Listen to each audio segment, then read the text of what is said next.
Y momento para saludar a Carlos Talavera. Carlos, ¿qué tal? ¿Cómo estás? Hola, ¿qué tal? Muy bien. Despejadito, con la cara lavado y recién peinado, como dice luego de la canción. Sí. Sí, Y, sí. y la Así cara, que pero, bien. pero la cara lavada desde hace un ratito, no para la tertulia, ¿no? Entiendo. No, no, yo me lavo la cara como muchas veces al día. Hay otros que se lavan las manos muchas veces al día. Yo me lavo la cara, que es mejor.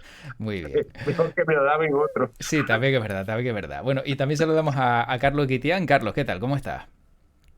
Muy bien, muy bien. Yo me venía aquello a la cabeza la canción esa, ¿con qué te lavas la cara? Que siempre tan linda está. Ah, sí. Me lavo con agua clara y Dios pone lo demás. La cantaría, pero canto muy mal. Bueno, pero esa letra no me la conocía, ¿eh? No, no. ¿Y Ah, recuerdas de quién es la La canción? tengo No. que ahí la aprender, me juventud. la tengo que aprender. Te la tienes que aprender, ¿no? Claro, Eh, claro. claro. Carlos, ¿de quién es esa canción? Ah. No, bueno, no, yo por si lo Si tenía casi, fresco. si casi no me acuerdo del nombre de mis hijos, voy a acordarme de quién es la canción. Vale, vale, yo también, bueno, a mí solo se me ocurre preguntar. Bueno, para empezar, muy rápidamente, Carlos Talavera, ¿recuerdas cómo recibiste la noticia hace 3 años exactamente, tal día como hoy, de que nos iban a confinar? Porque ya han pasado 3 años de ese día en el que se ponía en marcha el estado de alarma y decían todo el mundo en su casa a partir de mañana. Bueno, yo estaba en mi casa ya Mm. y tenía unas circunstancias muy peculiares que justo habíamos regresado de Madrid el día anterior, ¿no? Y además son de este tipo de cosas que tú dices, bueno, en un estado de alarma por una pandemia hay que confinar a todo el mundo, pero es que el tío creo que pasó que el gobierno lo publicó el viernes y era efectivo el sábado, el domingo. Es decir, estas cosas hay que ser inmediatas, o sea, Mm. ya sobre la marcha todo el mundo confiando, no me sale nadie de casa, ¿no?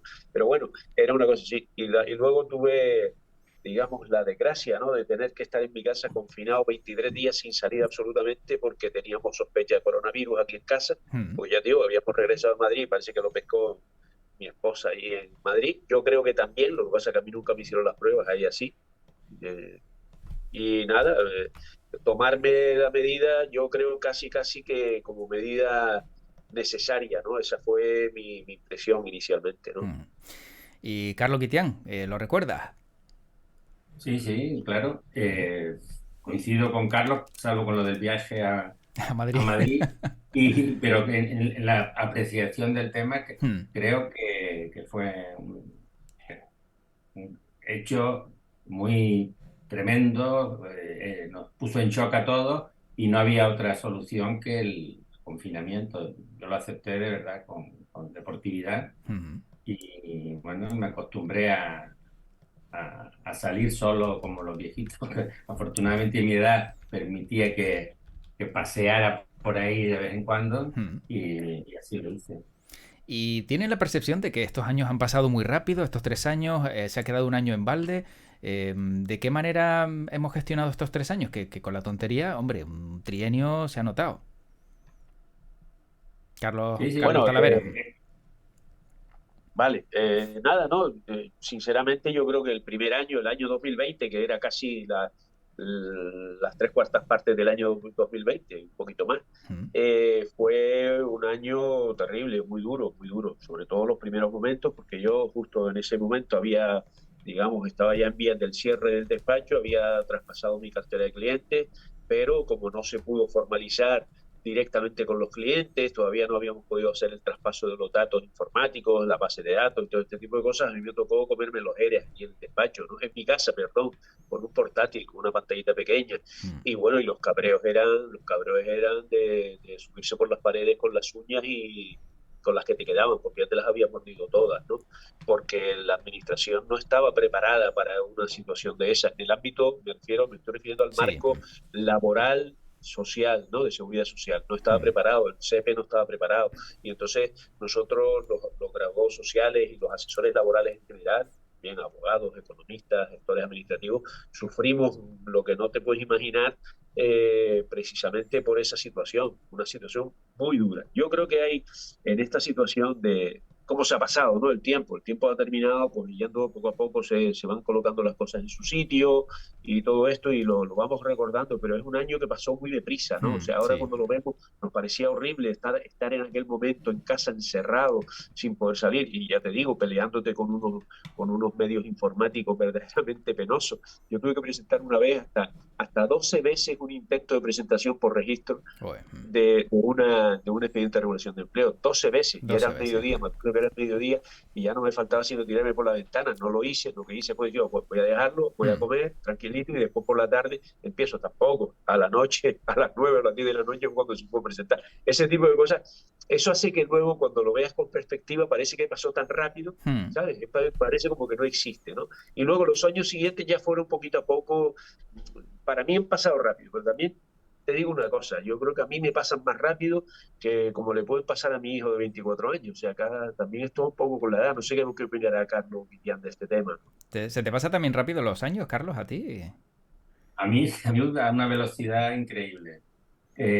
Coincido con Carlos totalmente en Mm, que a medida que vas descendiendo en edad, pues yo creo que el ritmo es más pausado, más lento.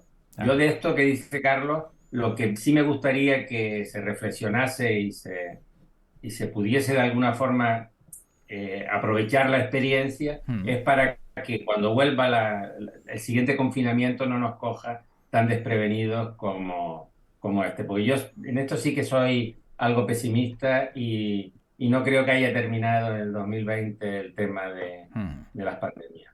Sí, está claro que, bueno, si apareció, ¿quién no te dice que puede volver a aparecer mañana? Exacto, o sea que... Bueno, yo tengo papel higiénico todavía de aquella época, ¿no? Tú fuiste de los que se llevó un carro entero, ¿no? Por lo que podía pasar. Vaya Pero bueno, historia, la del papel era higiénico. increíble, increíble. Increíble aquello, aquello fue Yo, tremendo. mira, hay una cosa que yo digo que aquí en esta pandemia, pues probablemente tengamos como tres personas, tres grupos de personas que son héroes, ¿no? Mm, Los primeros son los sanitarios, que dieron todo lo que tenían que dar y a veces más, ¿no? Porque algunos lo pagó hasta con la vida, ¿no? El otro grupo es el de las cajeras de supermercado. Sin las cajeras de supermercado no habríamos hecho nada. O sea, son mm, gente que estaba trabajando ahí en contacto directo con el público sí. y yo sinceramente creo que habría que hacerles un homenaje, ¿no? Porque Mm, son gente, casi todas son mujeres, ¿no? Una gran parte, y estuvieron al pie del cañón todos los días yendo a trabajar, pero mm, una actividad que se podía trabajar, ¿no? Y por último, pues nosotros, desgraciados asesores, que no nos quedaba más remedio que sí. trabajar en unas condiciones Mm. penosas, ¿no? Oye, te olvidas de los cuerpos y fuerzas de seguridad del Estado, que estaban por ahí con los coches Bueno, diciendo a la pues, gente, oiga, quédese en vamos a casa. ver, los cuerpos y fuerzas de seguridad del Estado Sí, tenían que estar manteniendo un poco el orden, pero claro. no sufrían lo que sufría, por ejemplo, un médico atendiendo a los pacientes y además que si te morías, Sí, coño, sí, sí, sí. era Sí. fastidiado, ¿no? Mm, O las chicas de los supermercados, los chicos que están ahí trabajando, los mm, reponedores, las cajeras del supermercado, que estaban haciendo un trabajo todos los días y que estaban en contacto con la gente. A lo mejor el policía, el guardia civil, el de seguridad, mm, hombre, yo no le quito mérito, tenían que estar ahí, el ejército tenía que estar ahí, pero evidentemente el nivel de relación con la gente era un poco distinto. Yo sé que habría algún descerebrado por ahí que mm, se saltaba toda norma y hubo que meterle mano y claro. ponerle grilletes Sí, también, sí, ¿no? sí, Pero sí. bueno, ya eran casos excepcionales, Mm. afortunadamente. Bueno, Yo- relacionado con lo que... ¿Ibas a decir algo, Carlos? ¿Carlos Guitián? No, no, no, no. No, relacionado justo con lo que decía Carlos Guitián de puede que volvamos a la pandemia, parece que podríamos volver a una situación de caos financiero como vimos en 2007-2008, por lo que ayer pasaba, pasaba el domingo, con el Silicon Valley Bank. Carlos Guitián, yo no sé si esto al final es repetir lo mismo, porque parece que pasado una década, un poco más, las circunstancias se vuelven otra vez a repetir. Encarecimiento de las hipotecas, entidades financieras que sucumben. ¿Crees que esto va a ser otra vez la misma, con perdón, carajera que vivimos en 2008? Yo espero que no, porque yo creo que sí que hemos aprendido Mm, de la anterior crisis, creo yo, ¿eh? Ahora, ustedes repasen un poco la historia y no se vayan muy lejos. Piensen en los comienzos del siglo XX, los primeros 25 años del siglo XX y vean que los primeros 25 años del siglo XXI son muy similares en cuanto a surgimiento de problemas que hasta el momento no se habían producido nunca. La mm, gran crisis de comienzos del siglo XX fue tremenda. Y el surgimiento de los movimientos fascistas en el mundo. Y apliquen un poquito a los primeros años del siglo XXI y verán que eso que dice tan manido, ¿no? Que la historia se repite y tal, pues creo que podemos asegurar que sí, que efectivamente la historia se repite y lo único que podemos pedir es que se aprenda de ella un poquito, ¿no? Sí, sí, sí. Aprender de los errores, como tú bien decías antes, para no volver a cometerlos. Talavera, Carlos Talavera. Bueno, yo pienso que, a ver, que no es comparable, ¿eh? No es Mm, comparable. Ten en cuenta que en los primeros años del siglo XX, de 1914 a 1918, en Europa y en el mundo en general, no solo en Europa, hubo una guerra brutal, una guerra que se llevó por delante un montón de gente. Y hubo en medio de esa guerra una epidemia que también se llevó un montón de gente en un montón de países. La gripe española, decían los ingleses, ¿no? Y la gripe mm, francesa, dirían los españoles y tal, como ya sabemos siempre ese tipo de cosas. Pero esa situación generó posteriormente una crisis tan grande en un país como puede ser Alemania, que es una potencia económica, tiene unas potencialidades impresionantes y lo ha demostrado dos veces en la historia, la primera vez en la Segunda Guerra, después de la Primera Guerra Mundial, con el resurgimiento de Alemania con Hitler, y después de la Segunda Guerra Mundial, en la situación que tenemos ahora, afortunadamente sin Hitler, ¿no? Claro, la situación que tenemos ahora es diferente, que un crecimiento de los movimientos de derecha, sí, pero vamos a ver, no hay que diferenciar. Los movimientos de derecha son movimientos como pueden ser partidos como Vox, son movimientos ultraliberales, son gente, hombre, si nos lo planteamos, son gente que sigue un poco la corriente de los economistas de la famosa corriente de Chicago, esta, ¿no? Que son un peligro, porque estos fueron los que fomentaron y potenciaron el golpe de Estado de Chile contra Allende, ¿no? El golpe de Estado de Pinochet, y después ufanos se jactaban de haber recuperado la economía de Chile, ¿no? Se cargaron completamente el sistema de seguridad social que tenía Chile, que era de los más avanzados del mundo, ¿vale? Pero ¿qué ocurre? Que ese es el peligro que tenemos nosotros. Pero el fascismo como tal, el fascismo como arma del gran capital para reducir al obrero, a los trabajadores, eso no hay. Ahora hay otros medios más sutiles de reducir a la clase obrera. ¿Vale? Que son pues el Sí, fútbol, la sí. televisión, internet, claro. ¿vale? El TikTok, y es chino, y es chino. Sí, O sí, sea sí, sí. que teóricamente, muy teóricamente comunistas, ¿no? Mm. Entonces, a mí me parece que hay una gran diferencia, ¿no? Una gran diferencia. La Revolución Soviética, aquello fue cambiar las bases del mundo. O sea, cuando se canta la internacional, se Mm. dice cambiemos el mundo de base hundiendo el imperio burgués. Aquello parecía que era eso. Sí, sí, sí. Este repaso histórico, Carlos Guitián, te lo ha quitado a ti, No, Talavera, no, porque sí, está muy bien. Yo nunca dije el que el crecimiento profesor de de la historia es derecha, Carlos sino, Guitián, ojo, ¿eh? sino de los fascismos, ¿eh? No, no Sí. de la derecha. La derecha es otra cosa. Mm, Y incluso la derecha liberal. Ustedes solamente vean que sí hay una guerra en Europa, nos guste o no, hay una guerra en Europa. mm, Esa guerra no se ha extendido, esperemos que no se extienda por toda Europa, porque hay una cosa que no había, evidentemente, en el siglo XX, que es las armas nucleares, mm. pero nos guste o no, Ucrania y todo eso y la parte rusa, Europa, nos guste o no. Y hay una guerra en Europa. Pandemia ha habido, Anda, pandemia en el siglo XXI. claro. Quiero decir que se están repitiendo cosas, claro, eso no es igual. Yo me podía remontar a Roma y les podía también hacer ¿cómo se dice? Un eje del tiempo y Sí. ustedes verían que se repiten las cosas apropiadas en su momento. En Roma había democracia y golpes de Estado a continuación. Mm, Quiero decir que realmente la historia es una cosa que ha quedado relegada simplemente a unas asignaturas marías en la formación obligatoria, que lo estudia gente que realmente no cabe en otras titulaciones porque no tiene normalmente grandes calificaciones para aspirar a ella, y ahí queda, pero la historia hay que reflexionar sobre ella mucho porque hay alguien que lo dijo, que es maestra de la vida, nos enseñaría mucho a razonar y a racionalizar todo mensaje que desde diríamos, el poder, y no me refiero al poder político, sino el poder en general, mm. se lanzara. yo me voy a permitir, con el permiso Sí. de Carlos Guitián, que es el historiador, Ujú, una reflexión. O sea, por ejemplo, ahora tenemos una ley muy interesante, que es la Ley de Memoria Histórica, ujú, que tiene que como objetivo pues eliminar las trazas del franquismo, de la dictadura franquista. Yo creo que no es nuevo, no es nuevo, ¿eh? Hay una frase que ustedes seguramente habrán oído por ahí, que es brilla por su ausencia, ¿no? Brilla ujú. por su ausencia, cuando se dice de alguien que no está, pero que brilla por su ausencia. Esa frase viene porque en el mausoleo, en la tumba de Cayo Julio Bruto, creo que se llamaba, que era protegido de César, pues borraron su nombre, lo borraron. Brillaba por su ausencia, porque era tan notorio que allí no estaba Cayo Bruto Julio, Cayo Julio Bruto, creo que se llamaba, ¿no? Ujú. Era Sí, tan sí. notorio que no estaba que brillaba. Pues eso era una forma de borrar la memoria histórica, ¿no? De aquel asesinato de César, ¿no? Borrando los nombres de aquellos que lo mataron, ¿no? Y estamos repitiendo la historia un poco. Yo espero que no pase como con Cayo Bruto, con Cayo Julio Bruto, ya no me acuerdo cómo se llama, Mm. Carlos seguramente lo sabe mejor que yo, pero Yo le bueno, que llamaba no... Bruto aquí entre amigos. Entre amigos ¿Sí? brutos, y ya está. Sí, sí, sí. Pero bueno, que, que no se han olvidado de él. Yo espero que Mm. se olviden de Franco alguna vez, ¿no? Pero bueno, Que por dice cierto, alguno por ahí. Carlos Guitián, ¿tú conocías ese brillo por su ausencia de que acaba de contar Carlos Talavera? Ese nexo entre la frase que conocíamos y No, la historia.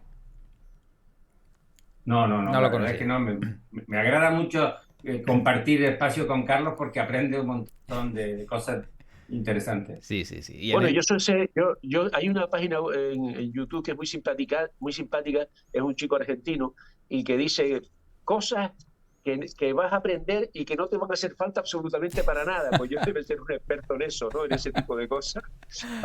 Bueno, pero son entretenidas y son, hombre, son detalles Bueno, que al bueno, sí, final, aunque no sirvan, como sí, dices tú, sí. sí forman parte de la historia, ¿no? Y está bien conocerlo y sin duda, bueno, pues tocarlo. Bueno, otro tema importante es el de la reforma de las pensiones. ¿Qué va a pasar, no? Porque decía Alberto Núñez Feijóo que esto era un parche que hacía Pedro Sánchez para 2 años, pero el ministro Escrivá, por otro lado, decía que estaba esperando que la patronal hiciera algo al respecto y presentara una contrapropuesta para ver si podían llegar a un acuerdo común. Carlos Talavera, la reforma de las pensiones al final, de manera muy resumida, ¿qué nos va a dejar? Que tengamos que trabajar esos 25 años, elegir dos, 29, dos, no recuerdo bien cuál era la propuesta, pero vamos.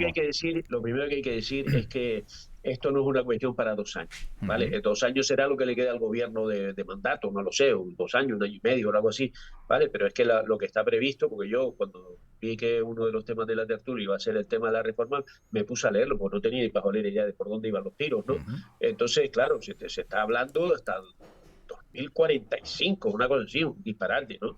Entonces, claro, ¿por dónde va a ir esto? Pues por donde va a ir es por un incremento de las cotizaciones. Ahora mismo tenemos un pequeño incremento de las cotizaciones ya a partir del 1 de enero de este año, que es un mecanismo de solidaridad intergeneracional, ¿no? Una cosa, o mecanismo intergeneracional de solidaridad, una cosa así. Hmm. Y entonces, ¿qué significa? Que pues que tanto se va a pagar un 0,6% más de las bases de cotización que tenemos actualmente. El 0,5 lo paga la empresa y el 0,1 lo pagan los trabajadores.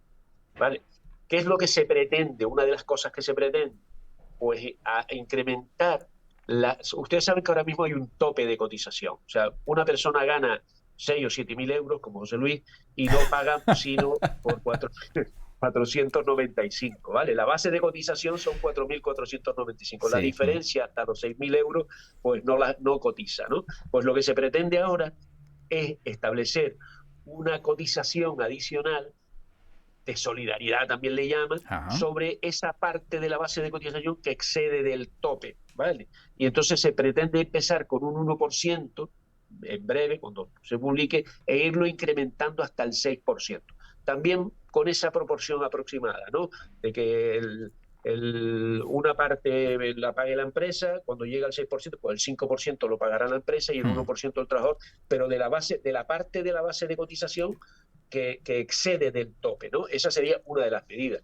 Después hay otras medidas que son más complejas porque tienen que ver con el periodo de tiempo que se elige para calcular la cotización. Ahora son 25 años, pretenden elevarlo a 27 es un rollo porque son 29, pero tú quitas 2 luego, para que la gente pueda elegir los periodos con bases de cotización más altas. Vale. Y luego lo que se pretende también es incrementar de una manera efectiva lo que son las pensiones mínimas, ¿no? Las pensiones, incluso las no contributivas, pues elevar el importe de esas pensiones para que sean verdaderamente, seguirán siendo de subsistencia, pero que serán un poquito mejores de lo que tenemos ahora, ¿no? Básicamente todo ese es el panorama. Lo que pasa Vale. que antes hablábamos de la crisis bancaria en Estados Unidos. O sea, esto no lo prevé nadie.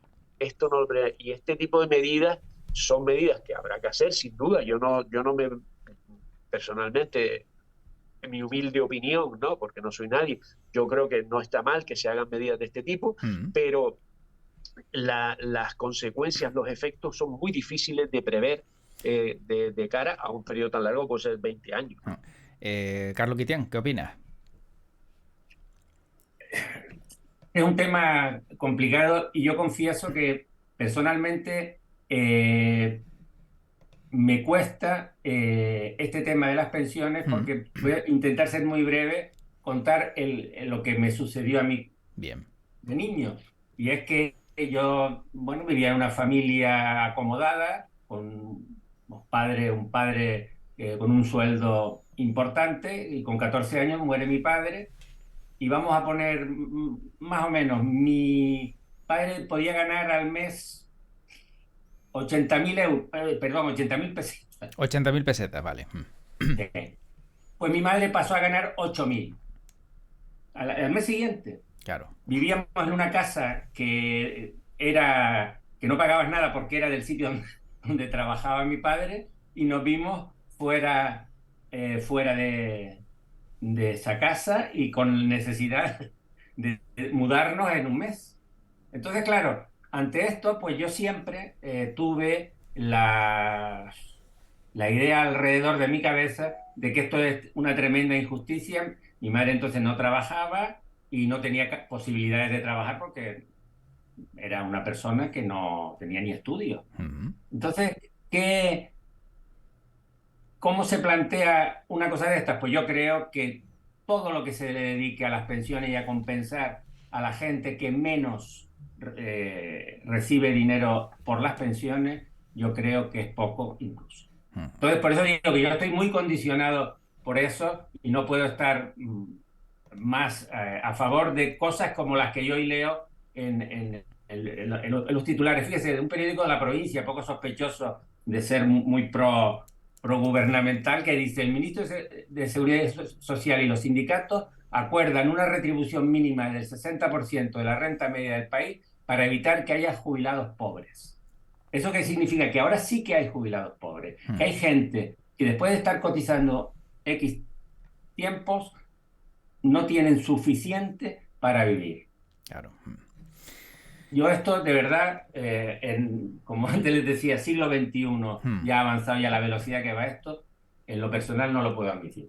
Sí, sí, exacto. O sea, personas que han dejado su vida, ¿no? Y han pagado sus impuestos, etcétera, etcétera, por lo menos que tengan un fin de trayecto cómodo, ¿no? Que no pasen penurias, que si ya de por sí el día a día es saltar penuria tras penuria, ya encima tener que lidiarla sin poder trabajar y con lo que te corresponde o te dan, pues no tiene que ser nada sencillo. Pero sí. Pero una cuestión es que ciertamente hay gente que cobra pensiones muy pequeñas, pero también es cierto que en algunos casos, y me estoy refiriendo concretamente a los autónomos, y que conste que yo he sido autónomo, la base de cotización la elige el autónomo. Y yo conozco muchos casos de personas que tenían la posibilidad de generar una base de cotización hasta cierto punto razonable, pero elegían la mínima. ¿Por qué? Porque pagaban menos.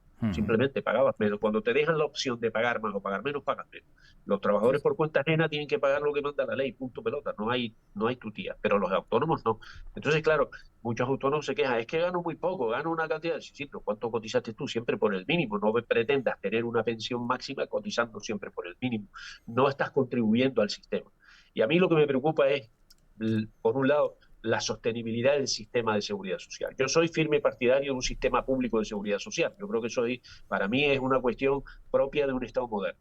Pero para tener un sistema público de seguridad social hay que ser capaz de sostenerlo. Y sostenerlo significa no despilfarrar el dinero. ¿vale? Sostenerlo significa que teníamos un organismo que se llamaba INSALUD, no sé si ustedes se acuerdan, que se Sí. llamaba Instituto Nacional de la Salud, que creo que sigue existiendo, pero como residiva y una cosa vieja, ¿vale? Y ese era el que se encargaba de todos los hospitales y todo este tipo de cosas. ¿Cómo cogemos y construimos con los fondos de la Seguridad Social, con las cotizaciones, un hospital como puede ser el hospital, la Clínica del Pino en Las Palmas de Gran Canaria? Yo creo que esto lo he repetido varias veces. Mm. Que costó aquello una millonada, en el año 63 creo que fue cuando se inauguró.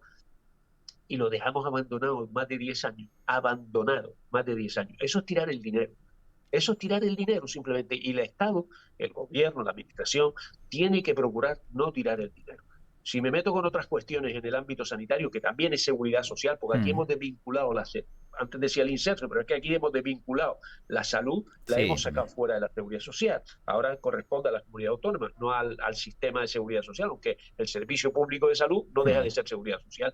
A mí me gustaría todavía que me expliquen dónde están los 5 millones de las mascarillas, porque eso aunque no exista responsabilidad penal, que parece Mm. ser que no la hay, esto es increíble, ¿vale? Pero eso lo que demuestra es que no existe una cosa que el Código Civil de ya del siglo XIX decía, no ha habido la diligencia del buen padre de familia, lo mínimo exigible para una persona que gestiona fondos públicos, lo mínimo, la diligencia del buen padre de familia. En esta época hay que decir del buen padre o madre de familia, ¿vale? Entonces, a mí me preocupa eso, porque eso es tirar el dinero, y eso es restarlo de las pensiones, restarlo de las prestaciones, ¿vale? Eso es lo que a mí me preocupa. Carlos Guitián, sobre este Ah, último asunto que ha dicho Carlos Talavera. totalmente de acuerdo, Mm. totalmente de acuerdo. Yo, Esto es muy aburrido, tienes que ponerte en contra, tío, no, no, no, hombre, lo que pasa es que es muy difícil Sí. rebatir cosas tan bien argumentadas. Mm. Yo muchas lo que gracias. diría es que realmente si yo algo tengo que criticar hoy vamos a llamar al sistema, Mm. es que hay muy poca preocupación por lo público, que a pesar de yo venir de un sistema que era un poquito menos, diríamos, vamos a llamarle democrático, yo creo que la ciudadanía en general estaba más preocupada por lo público y por demandar que hubiese una buena gestión de lo público. Entonces se ha ido dejando un poco y bueno, y ahora hay mucho ruido, Mm. pero por abajo yo no veo que haya realmente una exigencia clara de lo que dice Carlos. Oiga, usted no puede tener meses, años sin juzgar o sin dar una solución a eso, a 5 millones que se volatilizaron, Mm. o a aquellos millones que se utilizaron para construir cuarteles de la Guardia Civil y que por lo visto eran un exceso de dinero. Quiero decir que aquí hay un problema que tiene que afrontar y por eso yo siempre he defendido que gobernar es muy difícil y solamente deberían gobernar aquella gente que estuviese capacitada para ello, no aquel que tuviese un carné o Mm. tuviese una mayor o menor simpatía. Sí, exacto. O porque por cuota le toca meterse en tal puesto, etcétera, etcétera. Sino el que esté habilitado, esté preparado para... Porque nació o vive en una isla determinada. Sí, Eso sí. también lo estamos viendo ahora. Correcto. Leí en algún sitio que tú tenías que ser el encargado de ganadería porque eras de Fuerteventura. Hay que buscar a alguien Mm. en Fuerteventura para esto. Mm. A mí estas cosas de verdad creo que no ayudan para nada No. a que la gente luego se motive para reivindicar y para exigir, que es lo que creo que la ciudadanía debe hacer. Bueno, Carlos Talavera, muy rápidamente, a ser posible, meteórico, oye, ¿qué está pasando con las colas que hay en Pérez del Toro, en la Seguridad Social? Supongo que lo habrás visto, por ejemplo, Canarias 7 publica hoy personas que están desde las 6 de la mañana, le dan un número, cuando se acaba ese número se tienen que marchar porque no son atendidas, solo hay una persona y encima dicen que están con expedientes de 2021. ¿Podrías resumirlo rápidamente? Vamos a ver, ayer me encontré con un compañero en el supermercado Mm. y me comentaba, dice, mira, esto es tan grave que en cualquier momento puede haber un estallido con esto. En cualquier momento asaltan una oficina de la Seguridad Social. Mm. Y esto es gravísimo. Y el gobierno, desgraciadamente, y no me estoy refiriendo solo al gobierno central, el gobierno Mm. autonómico también tiene lo mismo en edificios de usos múltiples, donde hay un montón de oficinas y no tal. ¿Cuál es la causa? Pues jubilaciones, enfermedades, Mm. etcétera, etcétera. Pero lo cierto es que al ciudadano no se le está prestando atención. Y eso es muy grave. Mm. Y yo te pongo un ejemplo. O sea, ahora se junta el hambre con las ganas de comer. Yo tengo todavía, aunque ya yo no lo gestiono porque yo estoy jubilado, pero tengo juicios que gané en su día Mm. hace ya más de un año, ¿vale? Y está pendiente, o sea, son sentencias firmes contra la seguridad social y no se han ejecutado. No se les ha pagado a estas personas la pensión de incapacidad permanente que tienen derecho a ella, ¿vale? Y eso es gravísimo porque la gente está de qué come. Se te ha ido el micro, Carlos. Digo, perdón, es que me entró una llamada. Digo que es horrible, y es una situación penosa. Seguramente que habrá múltiples causas, pero yo creo que esto hay que, en la administración, o sea, la dirección política de la administración pública debe meterle mano a esto inmediatamente, porque estamos en una situación de crisis verdaderamente grave. Bueno, Carlos Guitián, no sé si tienes algo que decir antes de acabar, porque tengo una última cuestión. No, yo nunca, cuando hablaste de las colas, pensé que era la cola delante del Corte Inglés para comprar hamburguesas. Tremendo, ¿eh? A un señor que tiene una cola permanente, mañana, tarde y noche, para vender una hamburguesa a un precio bastante curioso. Sí. Y pensé que iba a decir eso, no tiene nada que ver con lo de Carlos, sino yo conozco en San Cristóbal, en el pueblo de San Cristóbal, un pisco labis que se llama Camanolín, que lleva toda la vida haciendo unas hamburguesas espectaculares. Te sale, yo creo que 1/3 de lo que te cuesta la que hay en el Corte Inglés. No es ninguna moda, pero es mucho mejor. Y te digo también que los ingredientes son de primera calidad. O sea, le acabo de hacer ahí una publicidad tremenda al amigo, porque la verdad es que lleva toda la vida ahí y bueno, cuando el producto es bueno no hay que hacer cola porque el tipo haya salido en televisión ni nada parecido, pero bien tirado por tu parte. Bueno, hoy, Carlos Guitián, Día Mundial de las Matemáticas. Sé que tu parte es la de letras, pero ¿alguna, no sé, algún signo matemático que te guste más que otro? El multiplicar, el de multiplicar. Multiplicar. Siempre multiplicar, ¿no? Porque yo creo que avanzas más, ¿no? Que sumar. Crecer y multiplicado, ya esto viene de más bíblico. Bueno, y Carlos Talavera, ¿algún signo matemático a ti que te guste más que otro? Bueno, yo no soy tan, no sé exactamente qué decir, tan erótico o tan así, tal como Carlos Guitián, pero bueno, a mí me gusta el número pi. Es que hoy es el día del número pi también, ¿eh? No sabe dónde termina, ¿no? Prácticamente. Sí. Es una cosa que están por ahí. Parece que encontraron ya el final, pero no lo tienen muy claro, creo yo. Y como yo esas cosas, yo también soy... A ver, yo es que no sé dividir, tío. Yo no sé dividir. Me ponían de rodillas delante de una silla para que hiciera división y no me salía ni una, tío. Un desastre tremendo, ¿no? Claro. Y yo creo que todavía arrastro esa cuestión, pero vamos, que el pi es interesante, el 3, 14, 16 y más, pues es muy interesante. Sí, nos quedamos en el 3, 14 y 16 y hasta ahí, ¿no? Y luego ya, como dices tú, pues sigue la... es una letra griega, claro. Es algo que, ¿sabes? Lo dices y da cultura, da un poco así de... Efectivamente, sí. Y me permite un segundo nada más, por esto de las matemáticas. El otro día mi nieta de 10 años se puso a estudiar conmigo matemáticas y tenía las fracciones. Y no se pueden imaginar ustedes lo difícil que fue para mí intentar razonar con ella el tema de las fracciones. Claro. Fue imposible. O sea, yo soy una persona que razono, que entiendo las cosas, habituado a leer. No podía. ¿Cómo la niña de 10 años podía? Y lo que me decía es, abuelo, con la calculadora lo hacemos enseguida. Claro. Entonces, esto para mí, hoy las matemáticas son eso, una calculadora que te resuelve todos los temas. Sí, porque la verdad es que, como dices tú, razonar algunas ecuaciones o algunas fórmulas matemáticas, yo creo que a día de hoy... Las fracciones, que cosas más apasionantes. Bueno, y los logaritmos neperianos y demás. No, pero eso con 10 años no. No, con 10 años no, es verdad, con 10 años no, sí. Pero mira, yo te digo una cosa muy rápidamente. Una maestra me confesó una vez que ella había aprendido a dividir, y las fracciones no deja de ser una división también, había aprendido a dividir cuando estudió para las oposiciones con un profesor particular. Era un amigo mío que era ingeniero y daba clases era profesor de la universidad y se dedicó en su primera época a dar clases particulares para las oposiciones de magisterio, y el tío era un fiera docente, ¿no? O sea, y dice que ella aprendió a dividir en aquel momento, o sea, se pegó todo el bachiller, la carrera y todo, y no sabía dividir. Casi nada. Dice, entendí la división cuando estudié para esto, ¿no? Bueno. Y es que ese es el tema, entenderla. Ese es el tema. Pues el tema es que hoy ya pues se nos acaba el tiempo, pero ha sido como siempre un placer estos ratitos de charla y de tertulia con Carlos Talavera y Carlos Guitián, que como siempre son tremendamente instructivos, hay que decirlo. Siempre uno acaba aprendiendo algo y eso yo creo que es lo importante de estos encuentros. Carlos Talavera, ibas a decir algo, ¿no? Porque te quedas ahí con ganas de decir algo más, que nos vamos. No, que yo simplemente te agradezco mucho que me invites a esta tertulia porque yo me pego unos desahogos aquí tremendos, me noto el psicólogo con lo que no te puedes imaginar y Claro. agradecértelo muchísimo, ¿eh? Bueno, Y hombre, a Carlos también por ser esta vez tan de acuerdo conmigo que no, o sea, es que tenemos que ponernos de sí. acuerdo antes para criticarnos unos a Antes, otros. Claro, tenemos que hablar más tú y yo. Sí. Efectivamente, Claro. efectivamente. Bueno, dentro de poco haremos algún encuentro de estos gastronómicos que siempre viene bien también para acercar posturas y alejarlas también cuando Sí, llegan las sí, sí, tertulias. Bueno, sí. Carlos Guitián, Carlos Talavera, un placer como siempre verles. Cuídense mucho y un fuerte abrazo a los dos. Un abrazo. Gracias, igualmente. Gracias.